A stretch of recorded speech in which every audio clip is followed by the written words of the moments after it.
it's time to open the C-suite. I'm Corey. I'm Mike. And today's gonna be a little bit of a shorter episode, but it's a question I've gotten multiple times in the last couple of weeks. How does a CEO get paid?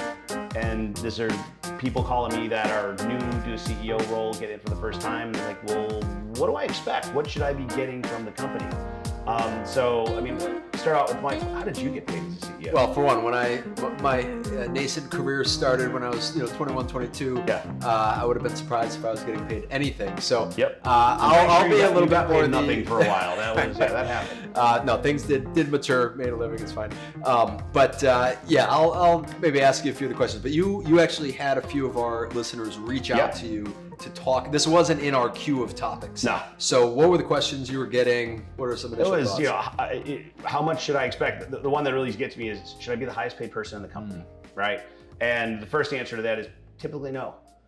More times than not, look, if you're the CEO of Disney, different story. But if you're in that, $50, $200 million kind of company range, I've been a company up to $1 billion. Usually the head of sales is making more. Yeah, maybe even your top salespeople are making more than the CEO. Yeah. And that's on the cash comp side. And as CEO, so that's kind of one area is, am I expecting to be the top person there? The next is, what's my comp versus a mix of straight up salary versus bonus? Yeah. And usually you see very much a 50-50. Okay. Half of it in base, half of it in bonus. Maybe it goes 60-40 base to bonus, but you should expect a substantial portion, probably most in the company, to be bonus. And then what are the components of that bonus? The ones I most typically see, it's EBITDA and revenue. So are you hitting your growth numbers and hitting your profitability numbers? Yeah. A lot of times I'll see that also traverse through the whole management team, and they'll all be comped on those financial metrics. If you're a public company, it could be based on valuation or stock price, but more likely it's going to be on those metrics because those are going to drive the stock price anyway. Yeah. And then the last big question is equity. Yeah. How much equity should I expect? So I have seen a rule of thumb, earlier stage company, less than 50 million in revenue, you're probably looking at about a 5% equity if you're coming in from the outside, walking in. Typically CEO for hire. CEO for hire, right? You're looking at about a 4-year vesting is very typical, but if you're still there after 4 years, getting some additional equity, but that equity comes in the form of options that would be priced at whatever that new value is. Yeah. So you're, each time if you're coming from the outside, like yourself, you were the founder, you had founding options, totally different, founding shares actually. Yeah. If you're coming from the outside, you're going to expect options priced at the current value, and you're going to profit in the upside you help build for the company. 5% out of the gate is typical.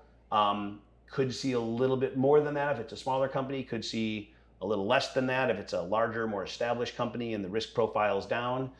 Usually what happens is if you're called a $100 million company, you might see a little bit less on the equity side, but a little more on the cash comp side. It all kind of depends, but that 5% range is a benchmark that, making about 50 salary of base salary versus bonus. You probably won't be the highest paid person in the company. Well, and one clarification on the equity. Yep. So I have some shared experience where as we had a financial model and some predictability in the business, 8, 9, 10 million in revenue, the full exec team is kind of tied to the P&L to some degree. On the equity piece though, what I think can be a confusing part, you just said, 5%. So, okay, does that mean, all right, this company is, 50 million in revenue. So let's say it's worth, 250 million. Oh, 5%, I've got that times 250 million. It's not the case, right? You've got 5% of the day you start, the gain on what the valuation is at that point, which is your strike price. Effectively, that's it, because you get a strike price, right? And so you're getting, call it 5% of ownership value, but that ownership meaning of the share value, number of shares, right. But it's priced at the current market price, and you're gaining when the company gains. Yeah, and I think so for like the wider audience that we have here, opening the C-suite, how does that stuff work? What it means is you can join as just simple numbers. Yeah. CEO of a company worth $100 million, 5% equity. You're not handed $5 million. No. It's you are tasked now with growing this from being a $100 million company to 150, 200, whatever, and you'll get a percentage of what you drive, which could go the other way, and the equity could then be underwater. It all the time. It is not uncommon to get to a transaction and members of the management team have zero value to their equity. Yeah. right? So, and that's a whole nother Having discussion for another startups too at a time. different, kind of scenario. But yeah, Absolutely. So yeah, you are there to take. You're not getting it cash that day. You're not getting direct ownership that day. Yeah. And it does vest.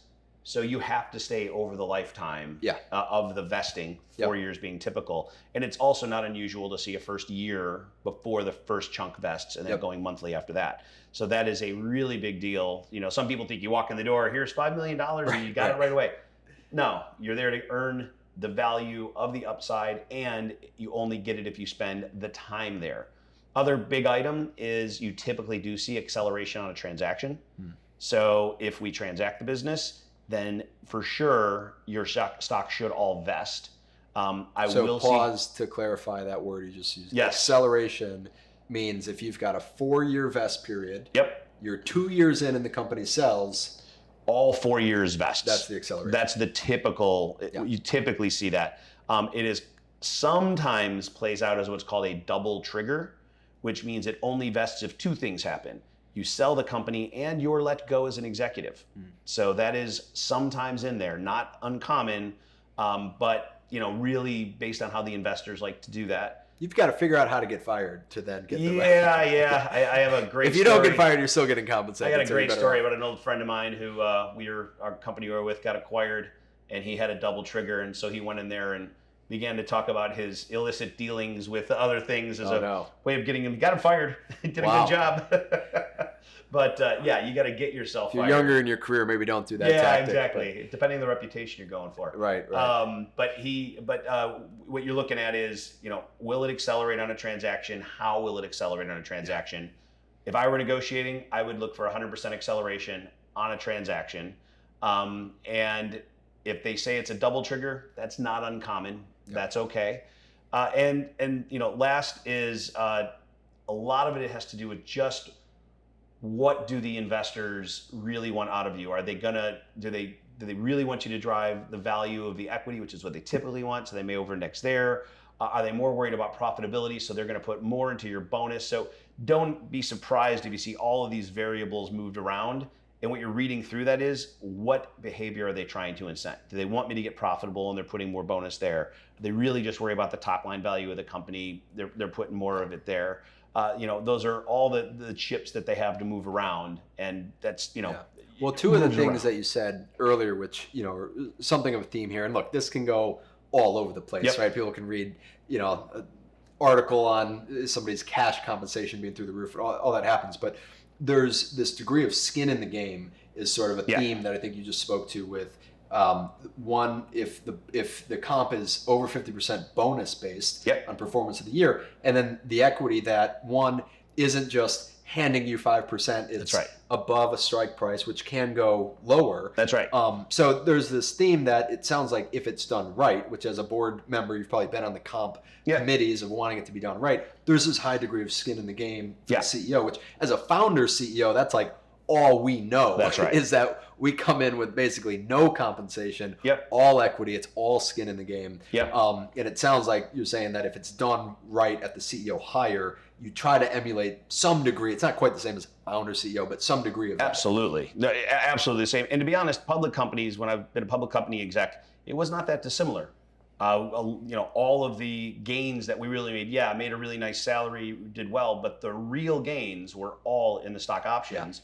All because of the appreciation of the stock price. And that's once you get into public companies and if you become a named executive and how you sell that inside information, that's how you liquidate your options. That's a whole different story. But the reality is it's all about how do you want to be paid now? Do you want the cash now? In which case you want to index on that, well, you're going to have to give up some equity. In which case, by the way, your shareholders are usually okay with that because to your point, they'd like you to have skin in the game. Well, when you're interviewing, you need to really have optimism of where it's going too. So there's key. Kind of an inverse message that you're saying if you don't want it to be heavily incentivized with that. Well, and they want you to have skin in the game to your point, but they also many times are okay not to dilute themselves. So finding that balance. So that is just a quick hit to give you some pointers on how a CEO gets paid, and compensation is a bigger topic than that, but that gets you going.